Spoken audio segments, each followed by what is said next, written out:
เรียบร้อย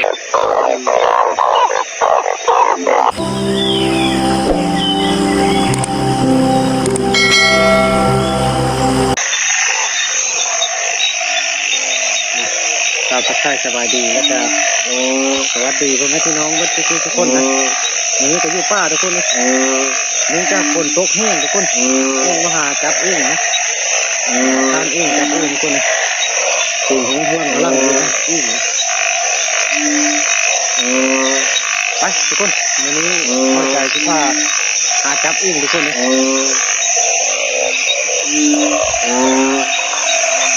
เพราะว่าตอนลงมากอะจับมานำทางทุกคนนะได้หลายเติบทุกคนนะจับนำทางนะห้อยไว้นะห้อยไว้ล่ออึ่งตัวอึ่งมันมาแล้วมันหอมคนเดี๋ยวที่ผ้าไปหาจับทันทีทุกคนนะมาผู้เดียวทุกคนในวันนี้นะ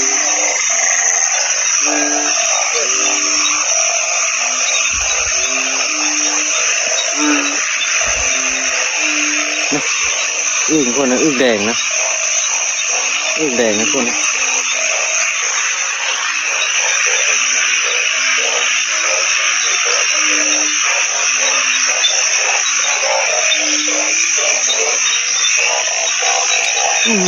เรียบร้อยใส่รอด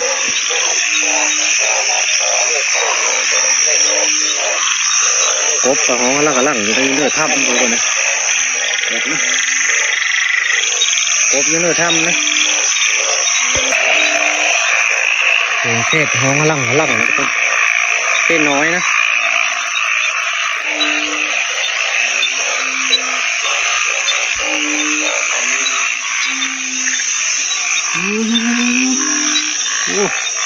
มาอยู่นี่ทุกคนนะนี่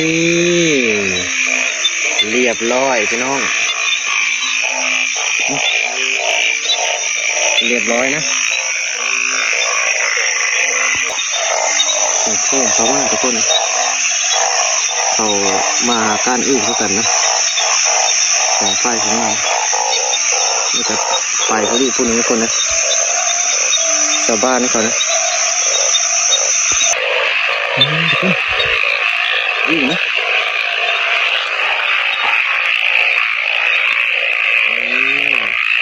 เรียบร้อยมาจับอึ่งนะพี่น้อง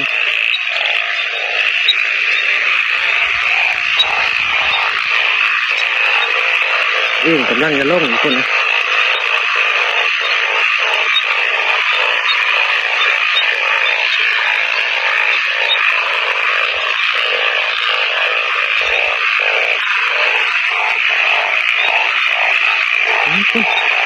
บนนั้นเท่ากับปลาอึ่งไว้มันมากเลยทุกคนนะ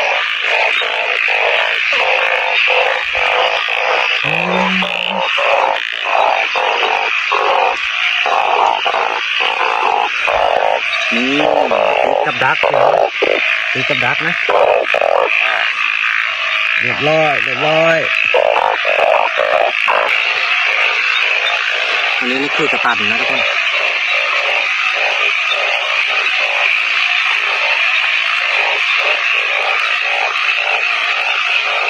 กระตันน้อยนะเราจะหาเลาะแล้วก็มาเบิ้งบอลเอาอึ่งไว้ทุกคนนะจะได้มันก็มาทุกคนนะ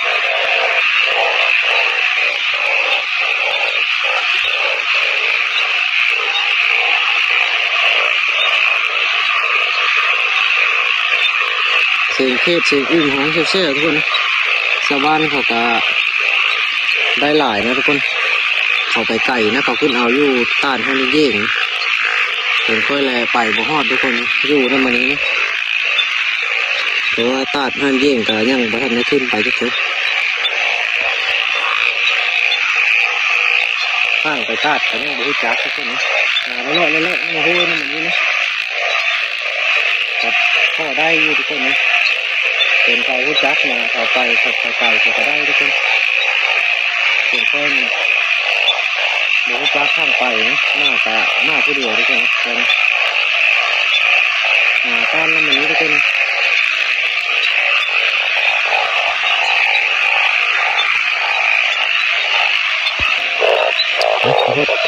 อันนี้เราก็ย้ายก่อนนะเพราะว่าขึ้นมาก็ได้อึ่ง3-4-5ตัวแล้วทุกคนเราจะย้ายลงทุนนะ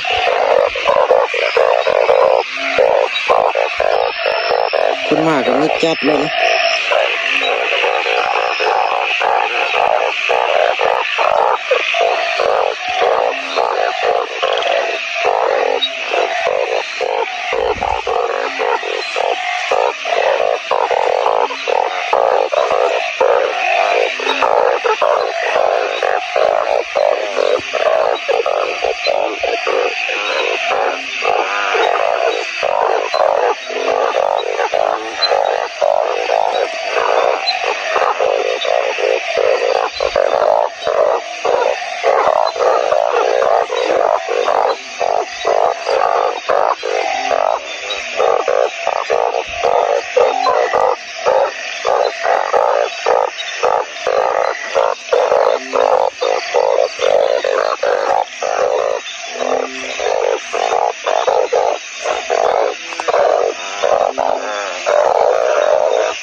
โอ้โหไปนะ2 ตัวอื่นนี่นะ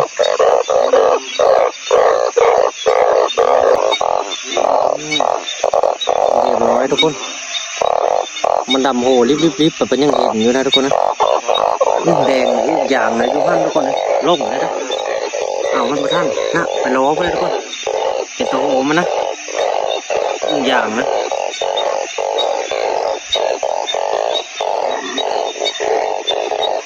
ไปทุกคนมันมาแล้วนะวันนี้นะหลายๆเติบทุกคนเลยข้างมากนะหมูจับข้างพวกมากพอได้กินทุกคนเลยแล้วขับเป็นเย็บทุกคนนะตีนเข้าไปนี่นะ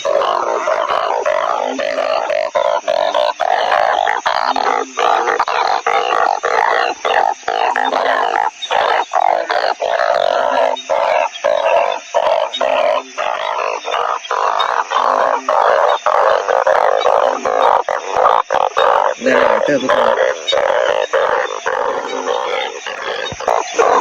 มันก็ต้องไม่แล้วทุกคนนะนะ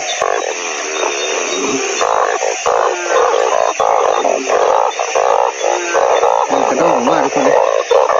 มันได้ยินเสียงตัวนี้นะเสียงงูมันนี่เราจะไปเก็บเอาก่อนนะ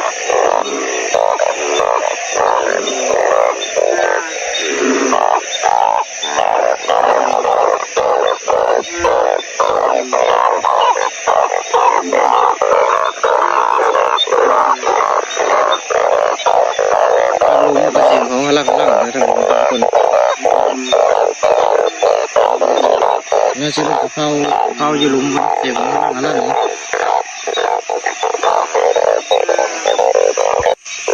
ทุกคนมาเนี่ยผัดเห็นอึ้งโค้งกันนะทุกคนมันโค้งนะทุกคนนะนี่มันโค้งนะนี่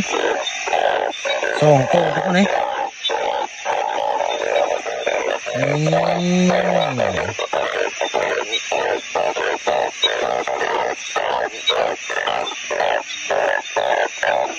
2 ตัวคนนี้ดึกเลยมันโค้งกันนะทุกคนไอ้2 ตัวนะสีพดังก็ตึ้งตั้งมาเลยทุกคนนะเดินชนตัวนี้นะ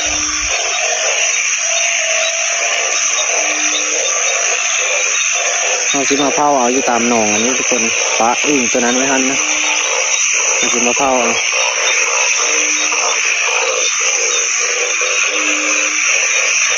ชาวบ้านเขาเมื่อมาแล้ว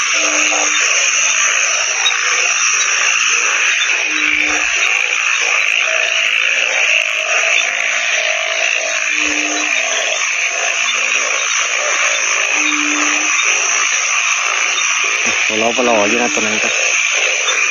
จะได้หรือบ่ตัวนี้ปล่อยไว้ตัวนะ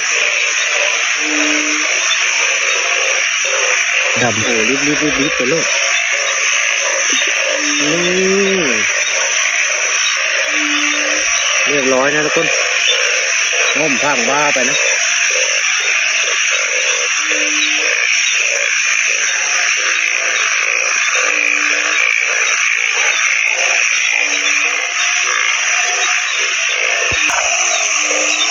อึ่งนะทุกคน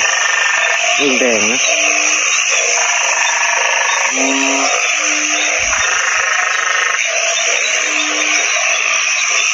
จับได้หรือเปล่า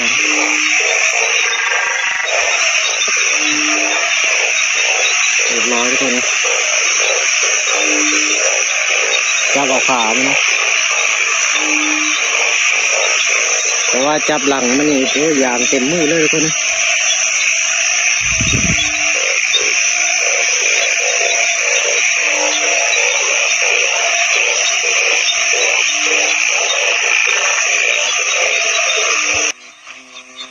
ทุกคนนะลงมาหาเยื่อแถวหลุมที่ในอึ่งตัวนึงนะแต่มันบ่หองแล้วทุกคนในอึ่งตัวเดียวนี้ปบกะช่อง3โตทุกคนนี่มันรักนะมันอยู่ตะพังของพันธปบนะกอดสอดเขาเนื้อปุ๊บ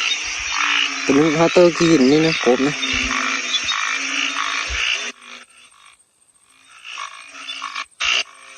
ลงมามัน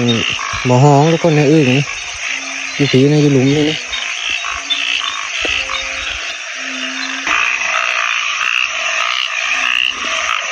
กระด่างตึงตั้งมาแล้วทุกคนนะ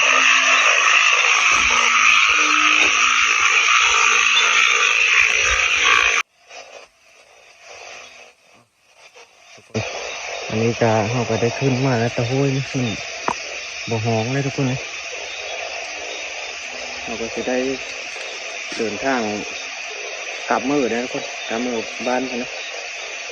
ตอนนี้ก็เป็นเวลา9 โมงทุกคน9 โมงแรงนะนี่เป็น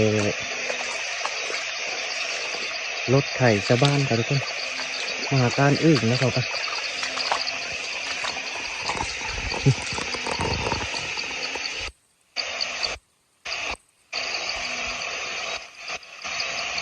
จอดอยู่นำวันนี้นะจัก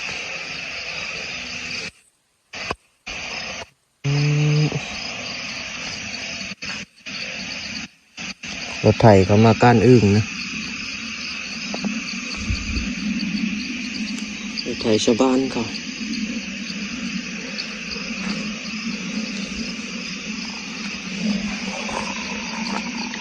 มาประท่านมู่ทุกคนเลยครับ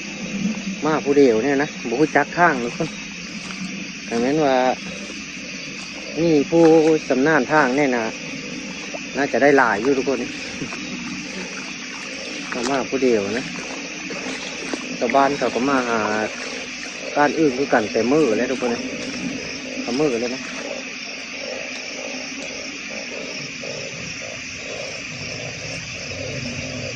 แต่อื่นมันยังห้องอยู่ห้องกับยันห้องอยู่เป่าเขาทุกคนจะลงไปกันวันนี้เราไปที่เดินทางมือก็ได้ทุกคนเดินทางกลับมือนะ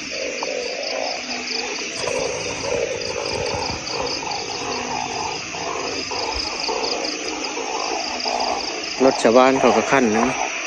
เขาว่าป้าไว้นี่นะ